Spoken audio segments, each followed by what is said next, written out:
Okay, let's unpack this today. We're diving into a really fascinating corner of the digital world. We're exploring a mindset that, well, it champions extreme privacy and autonomy online. We're talking about paranoid libertarianism and its pretty radical approach to digital security. Right, so we've taken a stack of sources here. There's a detailed briefing document, a study guide too, called Paranoid Libertarian, Digital Privacy and Decentralized Security. And our mission really is to pull out the most important nuggets of knowledge for you if you're someone who thinks about, online control data and what true digital freedom might actually look like. We think you're going to get some serious aha moments here. Yeah, and what's really fascinating is how this perspective doesn't just identify profound problems, and they are profound, with our current centralized digital systems, but it also proposes a whole suite of decentralized technological solutions, the ultimate goal, to achieve what it calls extreme security and anonymity. So we'll explore the underlying philosophy, the perils they see in centralization, definitely, and then the specific technologies designed to, well, push the boundaries of individual control over data and identity. Okay, so let's start there. The foundational mindset, this lack of trust and control you mentioned, seems central. At its heart, this whole paranoid libertarian approach is built on that profound distrust, aiming for extreme security and anonymity. Exactly. And if we connect this to the bigger picture, the core objectives are really self-reliance and distrust of centralized authority. It manifests as anti-statism, elitism, collectivism. This mindset sees technology as a means to achieve an almost anarchic, non-hierarchical digital environment. A decentralized world is explicitly what they prefer. So it's fundamentally about individual autonomy, isn't it? And trying to limit what the sources call digital enclosure, which they define as the increasing control and monitoring of individuals' online activities and data by corporations or governments. Hmm. Why such a strong reaction, you might ask? It does make you wonder. Well, that raises the key question. Why is centralization seen as such a threat, such an inherent problem? Our sources spend quite a bit of time explaining why centralized technologies Yeah. stops, Yeah. as they put it. It really boils down to inherent risks and vulnerabilities. Right. Think about data breach, database and operating system breaches. Hmm. Centralized systems create these single points of failure. It just makes sense. Makes them highly susceptible to compromise. Exactly. And it's not just breaches, is it? Centralization is what enables massive surveillance programs.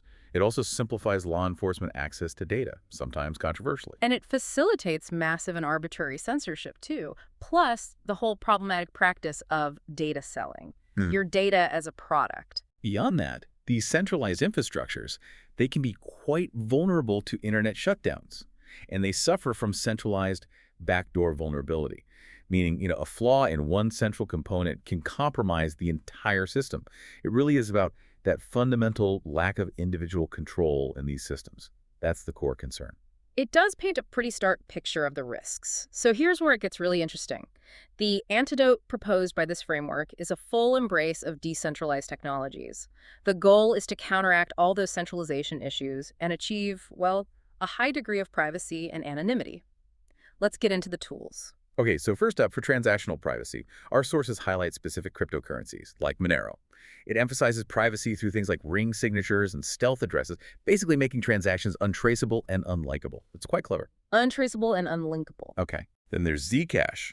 This offers optional privacy features using zero-knowledge proofs, DK snarks, which is a way to hide transaction details while still proving they're valid. And Pirate Chain, which aims for complete privacy by using ZK snarks technology for all transactions by default. All transactions, wow. Yeah. And others are mentioned too, like Dash, Grin, Beam, and even private laces, which are Monero forks. Lots of innovation there. Okay, so that covers money. What about just being online, browsing, communicating, staying anonymous doing that? Right. Well, TOR, the Onion Router, and I2P, Invisible Internet Project, are absolutely critical here. They anonymize internet traffic by routing internet traffic through multiple servers, encrypting it at each step, and crucially, obscuring the user's IP addresses. That's the key. Like layers of an onion, right? Exactly. Beyond that, you have things like anonymizing VPNs, communication proxy nodes, even more covert techniques like steganography dead drops for concealing messages within other files, hiding in plain sight, and services like post-biop and crypto-stamp are also mentioned, geared towards secure digital mail.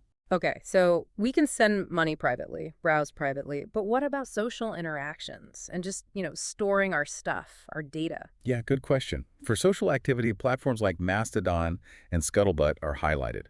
They promote user autonomy and censorship resistance.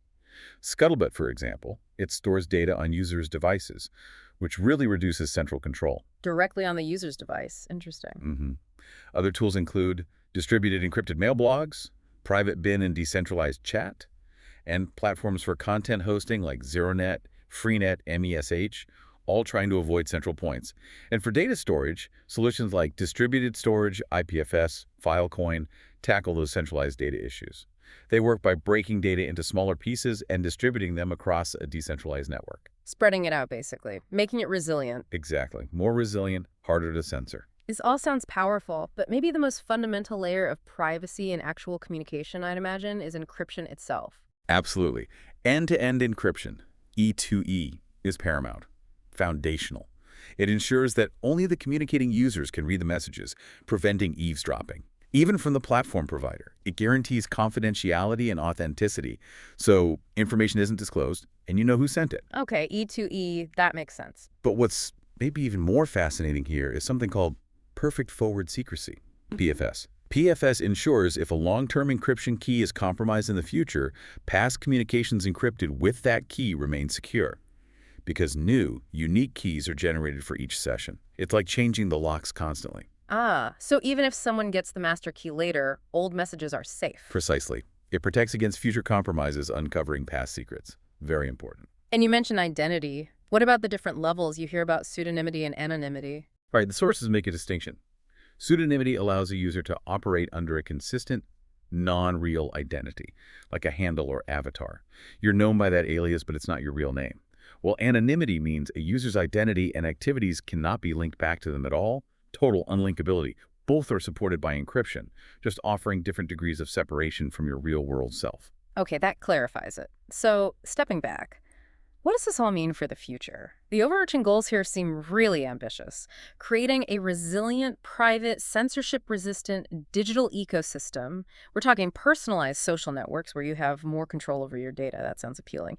Mesh networks for resilience without central control. Imagine that.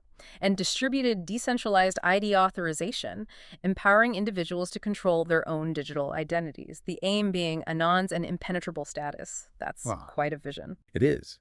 However, achieving this fully decentralized world, it isn't without its concerns and open questions. Definitely not. There's the sheer complexity of implementing decentralized ID authorization at scale, making it usable for everyone, and the potential impact of anons and quantity of friendships on social connections. How does that work? And of course, the massive infrastructural principles needed to build and maintain these systems. That's a huge challenge. Yeah, it seems like a fundamentally different way of structuring our digital lives. Big implications. Yeah. So we've just scratched the surface, really, of a truly paranoid, as the term suggests, yet deeply philosophical approach to digital life. The core idea, simple in a way, a profound distrust of centralization fuels this fervent desire for individual digital autonomy. And the solutions they propose, they're built on decentralized technologies, from privacy coins like Monero and Pirate Chain to anonymizing networks like TOR and I2P, and the fundamental power of end-to-end encryption, especially with perfect forward secrecy. This deep dive really shows us that while the vision of a truly private, censorship-resistant digital world is compelling, significant challenges remain in actually implementing it widely, making it mainstream. It really makes you think about how we balance convenience, which centralized systems offer, with control in our online lives. That's the tension, isn't And it? it absolutely is. So for you, our listener, here's maybe a thought to mull over.